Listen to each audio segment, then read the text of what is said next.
Señores, estamos a un paso de ser basura para los mercados internacionales. Suena duro, provoca indignación, hasta duele, pero la realidad es que para Standard & Poor's nuestro bono ya vale lo que vale el de Azerbaiyán, Croacia o Islandia. Con todos los respetos, hay países todavía peores. Dice la agencia de calificación que, entre otras cosas, no nos ayudan las tensiones nacionalistas, o sea que no ayudan los políticos que españolizan por un lado y los que catalanizan por el otro. Y luego se extrañan de la mala prensa que tienen. No hay por qué españolizar ni catalanizar. Simplemente pues dejar que la gente elija. Ministro no tenía que decir esas cosas porque somos todos españoles, ¿no? No sé por qué ahora tienen que intentar buscar problemas donde nunca los ha habido. Los críos no creo que tengan problemas.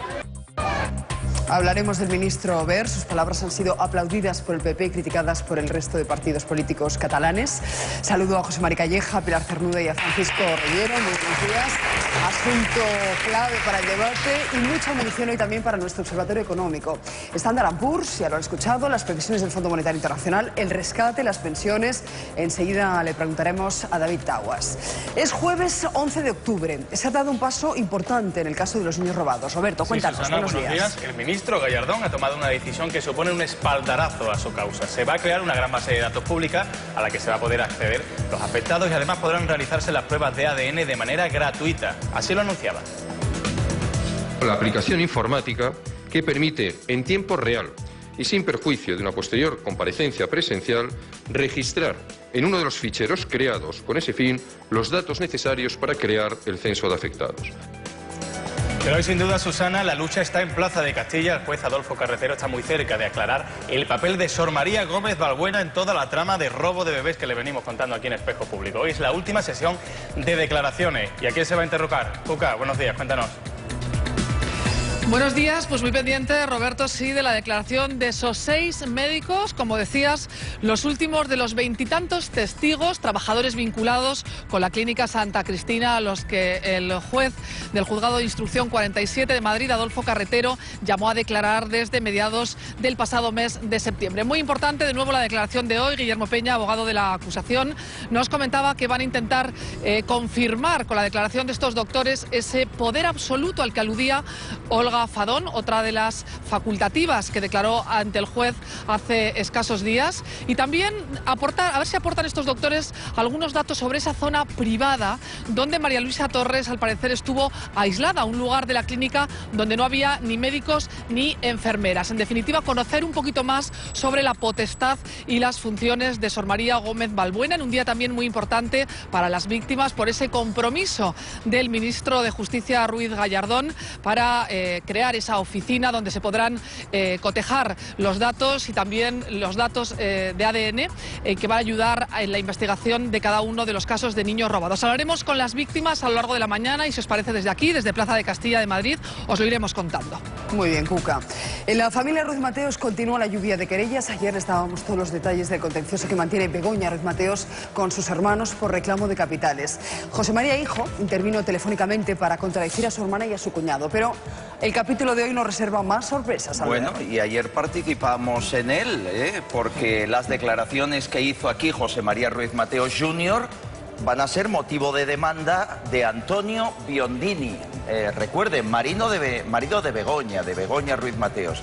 Están preparando una nueva querella por lo que dijo y algo más. Tengo aquí sus declaraciones. Después estamos en la puerta de la casa de Begoña para que nos cuenten más nuestros compañeros. Se refiere a José María Ruiz Mateos Jr. como el señorito y dice que, sí, textual, dice: esta familia yo llegué hace 3 días, pero el primer día los conocí a todos, el segundo me enteré de lo que eran y el tercero los he demandado. Niega todo, niega que hayan pagado 4 millones a Begoña, niega que cobren 30.000 al mes, absolutamente todo. Lo van a ver con detalle porque en lugar de reconocer o acercar posturas, la familia Ruiz Mateos hoy se rompe un poco más.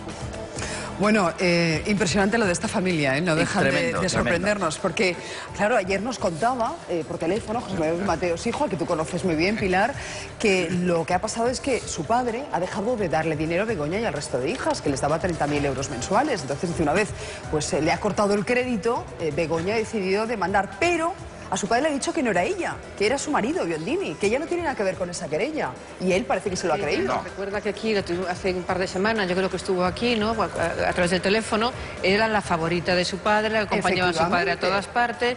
Y bueno, pues ahora según José María Junior, perdón, ya no lo es. La guerra de los no, vamos, todos los ingredientes. Absolutamente. A esa pregunta que hacías tú, si la querella la ha hecho el yerno o la hija, nos puede responder Lourdes Delgado. Está en la puerta de la casa de Begoña Ruiz Mateos. Buenos días, Lourdes. Buenos días. De momento no hemos podido hablar todavía con Begoña Ruiz Mateos, aunque sabemos que esta guerra entre hermanos le está afectando mucho, más en el tema personal que en el económico. Tras las declaraciones vertidas ayer por su hermano José María Ruiz Mateos en nuestro programa, en Espejo Público, ha habido reacciones. Esa nueva querella que están presentando Begoña junto con su marido Antonio Biondini, en la que quieren dejar claro 2 puntos. Primero, que nunca recibieron los 4 millones de euros y segundo, que tampoco recibieron jamás los 30.000 euros mensuales por renunciar a las empresas de Nueva Rumasa. Nosotros seguiremos aquí en el domicilio de Begoña Ruiz Mateos a lo largo de la mañana para ver si se producen nuevas reacciones de este conflicto familiar. Muy bien, Lourdes. La vida en los preventorios, las oscuras instituciones que en los años 50, 60 y 70 cogieron a niños y niñas para alejarlos de las enfermedades de la época, fueron, en realidad, según denunciaron ayer, también lugares de malos tratos y de tortura. No todos. El caso es que merecieron un programa especial elaborado por el equipo de Espejo. Nos llevamos grandes sorpresas. En este mismo plató, hace solo unas horas, en un programa presentado por Susana y por Albert, se vivieron momentos de mucha intensidad, momentos de revivir duros recuerdos y de denunciar en voz alta. Luego tendrán un amplio resumen, pero quiero que vean este momento que se vivió ayer aquí, en este plató. Y yo entonces tenía 9 años, ¿de acuerdo? Y a mí me costó un montón de tiempo remontar y tener relaciones sexuales con los hombres.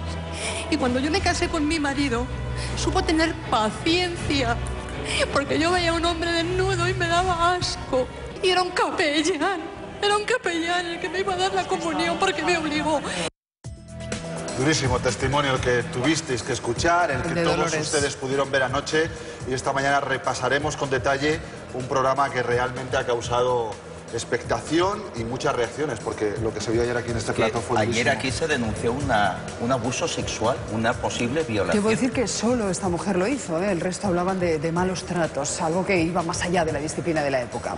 Seguro que ustedes recuerdan a Lavacoches de Montgat. Fue a la cárcel por un error, la justicia tuvo que rectificar, al final fue absuelto, pero su historia, su drama, no ha hecho más que comenzar. ¿Por qué? ¿Qué ha pasado? No queríamos dejar solo a este hombre, a Óscar Sánchez Fernández. Recuerden que fue puesto en libertad al comprobarse que un mafioso había suplantado su identidad. Vamos, le confundieron con un auténtico capo de la droga, con ese hombre que ven en sus pantallas. Su nombre quedó limpio, pero esos 20 meses que pasó en la cárcel hoy le siguen pasando factura, porque allí en prisión Óscar vivió un verdadero infierno. Fue maltratado, vejado y torturado. Es como si metes un niño con los mayores y tú, o sea, desde que te levantas, que te aguentas, te están maltratando con un palo de escoba, pues dándome golpes y se reían. Estaremos con Óscar en unos minutos. Y continúa la polémica en la familia de Arantxa Sánchez Vicario. El piso en el que viven los padres de la tenista es ahora lo que se disputan, pero ayer pudo haber un cierto acercamiento entre las partes. Albert. Es importante porque tenemos datos exclusivos, solo nuestras cámaras estaban ahí. Una reunión entre los abogados de Arantxa y los abogados de los padres de Arantxa. ¿Han llegado a un acuerdo? ¿Habrá o no habrá juicio? ¿Ha retirado o piensa hacerlo Arantxa la demanda a sus padres? Este es un avance de lo que verán más tarde. Escuchamos a Juan José de Burgos Bosch, abogado de Arantxa, y a Jordi Domingo, abogado de los padres. Estamos en negociaciones y por lo tanto tendréis que respetar que en estos momentos no se pueda hablar de las reuniones. Pero este paso es un buen paso, ¿no? Al menos, ¿no? Que es lo que usted quería, además, que quería un poco con las dos partes. Estamos ahí. ¿Qué es el primer paso? ¿Van a seguir simplemente eso? ¿Van a seguir? De momento se sigue. Yo ya le he dicho hace un momento que siguen las negociaciones, por supuestísimo, ¿eh? Y yo si sigo las negociaciones es que veo buena voluntad, otra cosa, si no, no las seguiría. Ellos están efectivamente muy afectados, y por la salud del padre y por la situación. pronto parece que hay acuerdos. Veremos hasta dónde y conocerán los detalles de estas reuniones entre Arantxa y su familia. Y seguimos con otras familias malavenidas. Hoy vuelven a sentarse en el banquillo Isabel Pantoja, Julián Muñoz y Maite Zaldívar. Se retoma el juicio por blanqueo de capitales y hay novedades. Sí, pero llamar a ese trío familiar... Lo fue en su momento, lo fue. Vamos, puede ser, claro que sí. Si eso es una familia, me voy de la mía. Bueno, escucharemos hoy el enfoque y la línea de defensa de Isabel Pantoja. Hoy podría responder a la declaración de la semana pasada que hizo Julián Muñoz. ¿Recuerdan que le tenía que pedir dinero a la tonadillera hasta para un café? Bueno, hoy va a responder a eso y además hoy declara Julián Muñoz. Julián Muñoz que ya ha llegado. Ahí está Sergi Ferré en la audiencia de Málaga. Buenos días, Sergi. Buenos días, que al final vamos a tener que acampar aquí porque Julián Muñoz ha llegado a las 7:20, que vamos, no había casi ni luz.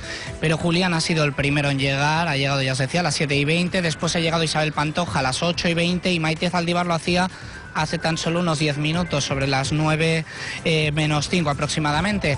Nosotros hoy vamos a estar muy pendientes de todo lo que vaya a declarar Julián Muñoz. Es el quinto día de esta celebración de ese juicio, el segundo día de declaraciones y en la última vista Julián Muñoz acabó su declaración con el fiscal y hoy es el turno de la acusación particular por parte del Ayuntamiento de Marbella, quien le va a realizar las preguntas y luego las defensas del resto de imputados. Lo que sí que hemos tenido la oportunidad de preguntarle a Isabel Pantoja por este robo que sucedió la semana pasada en su domicilio madrileño, en La Moraleja, y no ha dado ningún detalle. Luego, si queréis, lo que haremos es ver los totales que nos ha dado Anabel Pantoja, que sí que su sobrina ha querido contestar algunos detalles, entre ellos nos ha dicho que no hay ninguna demanda interpuesta. Está previsto que ahora a las 10 empiece el juicio. Como siempre, deciros que hemos visto una Isabel Pantoja muy delgada, muy demacrada, que es algo ya habitual. Estamos acostumbrados a verlas así y parece pues que el juicio le está pasando factura. Por otro lado, también hemos visto a algunos de los seguidores que acompañan siempre a Isabel, incondicionales, que ya se encuentran dentro de la sala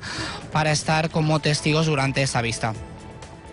Importante que le compremos a Sergi, no sé, un saco de dormir o una tienda de campaña para instalarse y hacer guardias, por lo de Julián Muñoz. De paso compramos una para aquí, para el plató.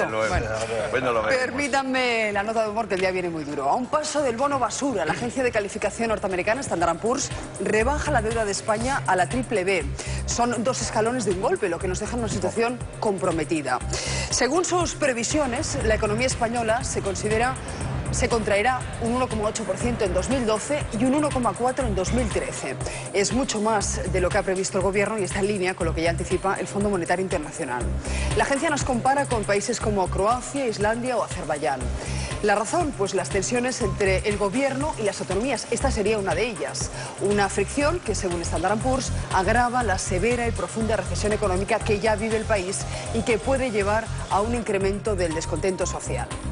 La agencia norteamericana no es la única que nos da un tirón de orejas en este sentido. Ayer mismo la Comisión Europea advirtió en un informe de que la maraña legal autonómica dificulta la salida de España de la crisis. En concreto, el informe anual sobre competitividad critica la fragmentación del mercado español y la pesada burocracia que obliga a las empresas a cumplir criterios diferentes para ejercer la misma actividad según se establezca en una comunidad autónoma u otra. Bruselas recuerda además que el tiempo necesario para crear una empresa en España alcanza los 28 días, el doble que la media comunitaria, a la vez que la obtención de una licencia conlleva el mayor tiempo de toda la Unión Europea, 116 días. La decisión de la agencia norteamericana podría impulsar al alza la prima de riesgo. Ayer se redujo levemente hasta los 431 puntos básicos, desde los 434 con los que había iniciado la sesión. Lucía Romero, Bolsa de Madrid, ¿cómo ha abierto hoy? Buenos días, Susana. Bueno, pues la prima de riesgo va escalando posiciones. Estamos ya en 448 puntos, lo que supone que el bono español a 10 años se sitúa en un interés ya rozando el 6% respecto al alemán, que está en 1,45. El IBEX 35 también amanece en negativo, en menos 1%, ya por debajo de los 7.600 euros.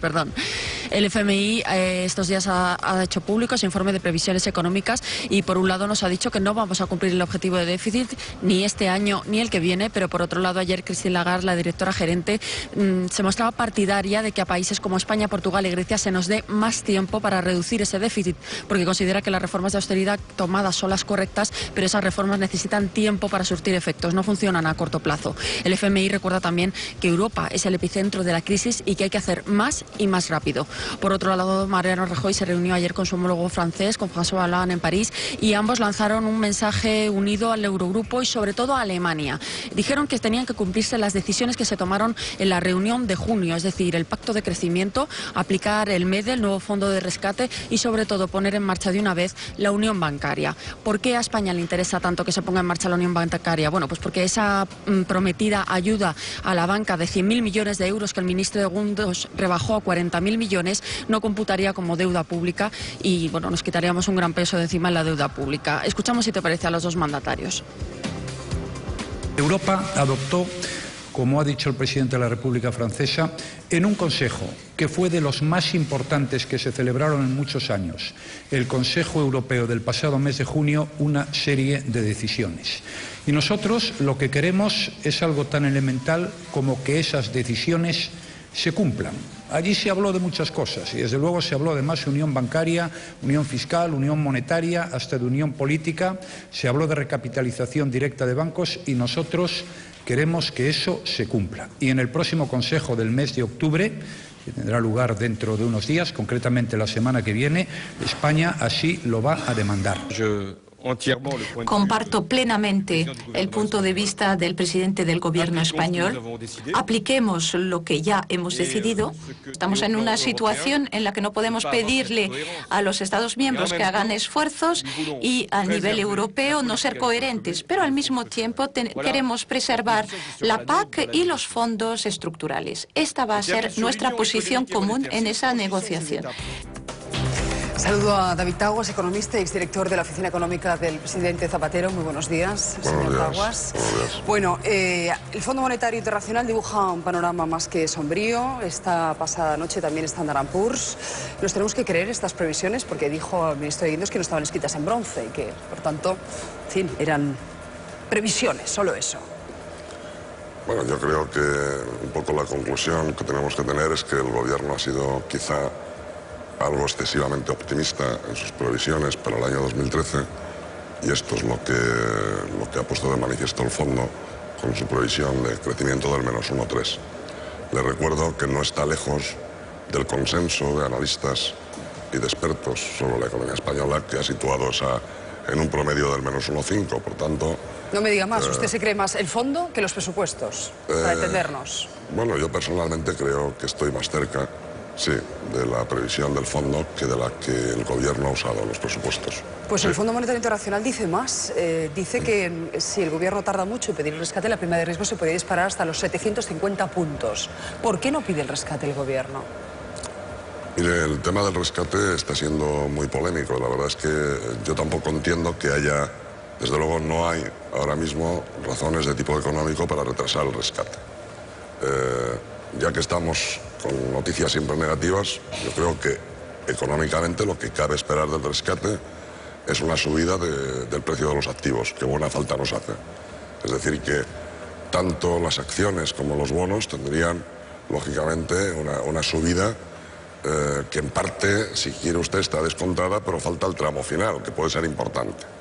Por tanto, no veo que se me ocurra ningún motivo económico en la situación actual para retrasar el rescate. Es decir, en definitiva... Motivo económico, ha dicho usted. No, motivos económicos ninguno.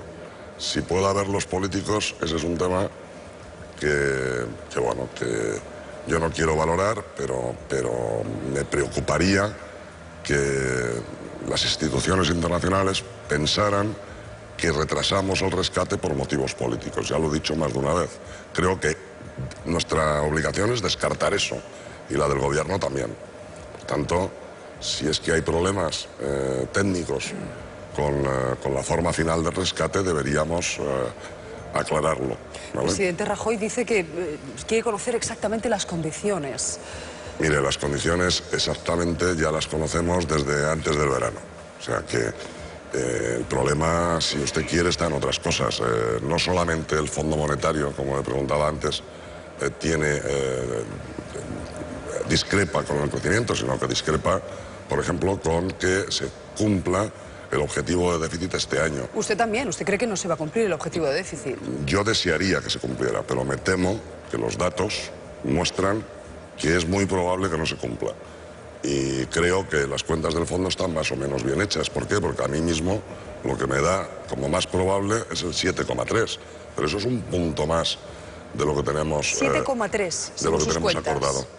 Pero mire, es que lo que estamos olvidando es que ya tenemos datos de la primera parte del año 2012. Datos absolutamente oficiales y absolutamente cerrados.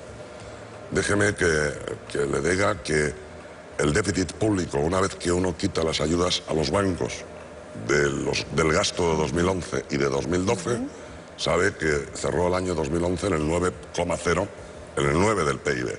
Ese fue el déficit del año pasado. Bueno, pues resulta que a 30 de junio, lo que muestran los datos que conocemos oficiales es que estamos en un déficit del 9,2. Por tanto, la primera parte del año no hemos prácticamente ajustado Pero ¿cómo nada puede ser del eso, déficit. señor Tagua? Si se han hecho, se supone, muchos recortes. ¿Cómo Sí, no pues se mire, nota eso en una reducción del Eso puede déficit? ser fundamentalmente por un motivo, que ya hemos hablado, creo, usted y yo alguna vez. Puede ser. Es que el gobierno fundamentalmente ha infraestimado el impacto que iba a tener la evolución de la economía sobre las cuentas públicas. ¿En cuánto lo ha infraestimado? Pues en casi un punto, que es el punto que falta. Por tanto, la explicación es siempre la misma. Es que el gobierno pretende que creamos que este año el impacto sobre las cuentas públicas es idéntico al de 2011. Pero le recuerdo que en 2011 España crecía al 0,4 y este año previsiblemente va a crecer el menos 1,5. Lógicamente, el impacto sobre las cuentas públicas es mayor, se deterioran. ¿Cuánto más? Un punto. Punto que falta. Es decir, que el gobierno contaba con un nivel de ingresos que no se va a producir. Bien, y no contaba con un nivel de gasto en prestaciones por desempleo que se está produciendo. Son las dos cosas. Vale. Efectivamente. ¿Qué va a pasar con las pensiones? Ya que hablamos de las prestaciones de desempleo, porque el INDE, el gobernador del Banco de España, ya le ha dicho al gobierno que si las acaba actualizando no va a poder cumplir el objetivo de déficit, que son lentejas, o una cosa o la otra. Pues casi le agradezco esta pregunta, creo que es una pregunta muy relevante, creo que hay un debate ya social sobre este tema de la revalorización de las pensiones y le voy a dar mi respuesta rápida y clara, espero que sea Se lo clara. agradeceré.